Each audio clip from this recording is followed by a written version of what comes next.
নমস্কাৰ B times Assam চেনেলটোৰ সমূহ দৰ্শকসকলক আমাৰ অন্য এখন নতুন ভিডিঅ'লৈ স্বাগতম জনাইছোঁ। এই ভিডিঅ'টোৰ জৰিয়তে অসমৰ লগতে ভাৰতৰ বিভিন্ন প্ৰান্তৰ পৰা বহুকেইটা গুৰুত্বপূৰ্ণ খবৰ আপোনালোকৰ জ্ঞাতাৰ্থে যুগুতোৱা হৈছে আৰু এনেধৰণৰ খবৰসমূহ নিতৌ চাই থাকিবলৈ আমাৰ ইউটিউব চেনেলটো ছাবস্ক্ৰাইব কৰি ভিডিঅ'টোত এটাকৈ লাইক কৰি আমাক উৎসাহিত কৰিবলৈ নাপাহৰিব। আৰু যদি আপুনি আমাক ফেচবুকত চাই আছে তেন্তে ফলো আৰু শ্বেয়াৰ কৰিবলৈ একেবাৰে নাপাহৰিব। গতিকে আহকচোন আজিৰ ভিডিঅ'টো আৰম্ভ কৰোঁ।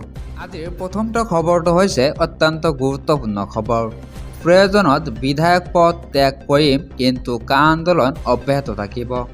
কা আন্দোলন কৰিবৰ বাবে বিধায়ক পদ ত্যাগ কৰিবলৈ মই সম্পূৰ্ণ সাজু। যিদিনাই প্ৰয়োজন হ'ব সিদিনাই বিধায়ক পদ এৰি দিম। পুনৰ আগৰ দৰে জঁপিয়াই পৰিম কা আন্দোলন কৰিবলৈ। মোৰ ওপৰত গোচৰ দিয়ক, কেছ দিয়ক, ফাঁচি দিয়ক, যি কৰে কৰি থাকক। কা বলবৎ হ'লে ভয়ংকৰ সংকট নামি আহিব। এতিয়া আমি হিটলাৰৰ যুগত বাস কৰি আছোঁ। কা বিৰোধী গণসমাৱেশত অংশ লৈ এই মন্তব্য বিধায়ক অখিল গগৈৰ। আজিৰ পৰৱৰ্তী খবৰটো হৈছে অত্যন্ত গুৰুত্বপূৰ্ণ খবৰ। সংকটত ভাৰতৰ গণতন্ত্ৰ। লোকসভা নিৰ্বাচনৰ পূৰ্বে ব্ৰিটিছ সংবাদ পত্ৰৰ বিস্ফোৰক তথ্য। ভাৰতৰ লগতে বিশ্বৰ কেইবাখনো দেশত বিপন্ন হৈছে গণতন্ত্ৰ। বিপন্ন হোৱা গণতন্ত্ৰৰ বাবে বিশ্বৰ ভিতৰত ৪১ সংখ্যক স্থানত আছে ভাৰত। ৭.18 নম্বৰেৰে ১৬৭খন দেশৰ ভিতৰত ভাৰতে লাভ কৰিছে ৪১ সংখ্যক স্থান। দি ইকনমিষ্ট নামৰ সংবাদ পত্ৰখনৰ প্ৰতিবেদনত এই তথ্য প্ৰকাশ পাইছে। বিপন্ন গণতন্ত্ৰক লৈ প্ৰতিবেদনখনত ৪টা শ্ৰেণীত ভাগ কৰা হৈছে।